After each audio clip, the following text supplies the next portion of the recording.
সবাইকে স্বাগত জানিয়ে শুরু করছি নতুন একটা রেসিপি। সবাই কেমন আছেন? আশা করি সবাই নিশ্চয়ই ভালো আছেন। আজ করব শাপলার পাকোড়া। খুব সহজ আর খুব টেস্টি একটি রেসিপি। শাপলার এই পাকোড়াটি কিন্তু খেতে দুর্দান্ত হয়। চেষ্টা করেছি খুব সহজভাবে টেস্টি একটি রেসিপি আপনাদের সঙ্গে শেয়ার করার জন্য। তাহলে চলুন আমরা শুরু করি শাপলার পাকোড়া রেসিপি। শাপলার পাকোড়া করার জন্য আমি এখানে ৫-৭টা শাপলা নিয়েছি।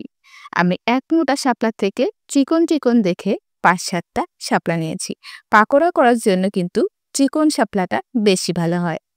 এখন আমি শাপলাগুলো আঁশ ছাড়িয়ে নিব। এর জন্য প্রথমে একটু চাকু দিয়ে ছাড়িয়ে নিব, তারপর এভাবে টান দিলে কিন্তু খুব সহজে শাপলার আঁশ ছাড়িয়ে যায়। দেখুন, হাত দিয়ে তারপর এভাবে ভেঙে আমি আঁশগুলো ছাড়িয়ে নিচ্ছি। একইভাবে আমি সবগুলো শাপলার আঁশ ছাড়িয়ে নিব। শাপলার আঁশ ছাড়ানো কিন্তু খুবই মজার আর খুবই সহজ। দেখুন, আমি সবগুলো শাপলার আঁশ কিন্তু একইভাবে ছাড়িয়ে নিচ্ছি। আমার কিন্তু সবগুলো শাপলার আঁশ ছাড়ানো শেষ। এখন আমরা চলে যাব শাপলাগুলো কাটার জন্য। আমি একই সাইজ করে একটা কাঁচি দিয়ে সুন্দর করে শাপলাগুলো কেটে নিচ্ছি। আপনারা কিন্তু বটি দিয়ে কিংবা ছুরি দিয়ে খুব সুন্দর করে শাপলাগুলো একই সাইজ করে কেটে নিতে পারেন। আর নিয়েছি টুথপিক। এখন টুথপিকের সঙ্গে এভাবে শাপলাগুলো গেঁথে নিব।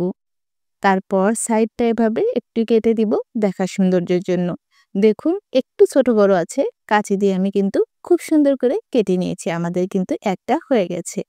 একইভাবে আমি অন্যগুলোও করে নিব। আমি এখানে টুথপিক ব্যবহার করেছি। আপনারা চাইলে কিন্তু যে কোনো শলা কিংবা যে কোনো কাঠি দিয়ে এভাবে করে নিতে পারেন। দেখুন, আমি সাইডটা আবারও কেটে নিচ্ছি। এভাবে আমি সবগুলো শাপলা টুথপিকের সঙ্গে গেঁথে নিয়েছি। দেখুন, শাপলার পাকোড়া কিন্তু খেতে খুবই ভালো হয়। শাপলা বাচ্চারা যখন খেতে চায় না, এভাবে কিন্তু সন্ধ্যার নাস্তায় পাকোড়া করে দেওয়া যায়। তাহলে বাচ্চারা বুঝতেই পারবে না এটা শাপলা দিয়ে করা হয়েছে, আর খুবই মজার লাগে। এখন চলে যাব একটা ব্যাটার তৈরি করার জন্য। ব্যাটার তৈরি করার জন্য প্রথমেই আমি নিয়ে নিচ্ছি ১ কাপ শুকনা চাউলের গুঁড়ি। এখানে আমি শুকনা চাউলের গুঁড়ি নিয়েছি। আর নিয়ে নিচ্ছি ১/২ কাপ বেসন। নিয়ে নিচ্ছি স্বাদ মতো লবণ। তারপর ১ চা চামচ জিরা গুঁড়ি, ১/২ চা চামচ হলুদ গুঁড়ি আর ১ চা চামচ মরিচ গুঁড়ি।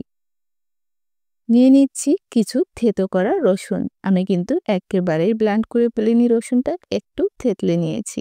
সমস্ত উপকরণগুলো খুব সুন্দর করে মিশিয়ে নিব। তারপর পানি দিয়ে একটা ঘন ব্যাটার তৈরি করব।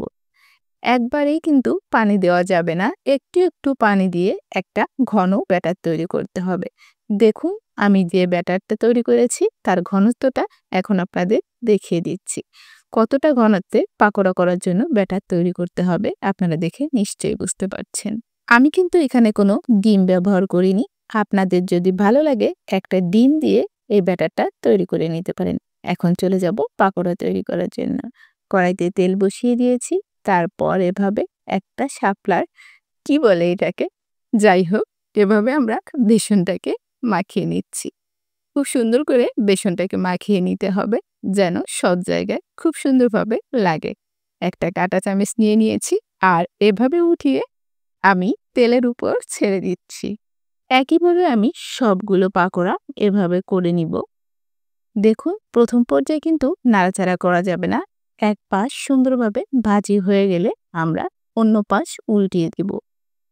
হাই হিটে কিন্তু পাকোড়াটা করা যাবে না, তাহলে উপর থেকে খুব তাড়াতাড়ি কিন্তু কালার চলে আসবে আর ভিতরের শাপলাটা কাঁচা রয়ে যাবে। তাই চেষ্টা করবেন মাঝারি আঁচে রেখে পাকোড়াগুলো ভাজি করার জন্য। আমার এই পাকোড়াগুলো কিন্তু হয়ে গেছে। অন্য পাকোড়াগুলো আমি একইভাবে ভেজে নেব। দেখুন, আমার অন্য পাকোড়াগুলো কিন্তু ভাজা হয়ে গেছে। এখন এগুলো আমি উঠিয়ে নিচ্ছি। সবগুলো পাকোড়া কিন্তু আমার ভাজা শেষ। খুবই টেস্টি আর খুবই মজার হয় কিন্তু শাপলার পাকোড়া। আপনারা তো শাপলা অনেকভাবেই খেয়েছেন। এভাবে একবার পাকোড়া করে দেখুন, খুবই মজা লাগে। আর খাওয়ার আগে অবশ্যই কিন্তু টুথপিকগুলো এভাবে বের করে নিতে হবে। আমার পাকোড়া রেসিপি আপনাদের কাছে কেমন লাগলো অবশ্যই কিন্তু কমেন্ট করে জানাবেন। ভালো লাগলে একটা লাইক দিবেন আর মজার মজার রান্না পেতে আমার চ্যানেলটিকে অবশ্যই সাবস্ক্রাইব করবেন। সবাই ভালো থাকবেন। ধন্যবাদ।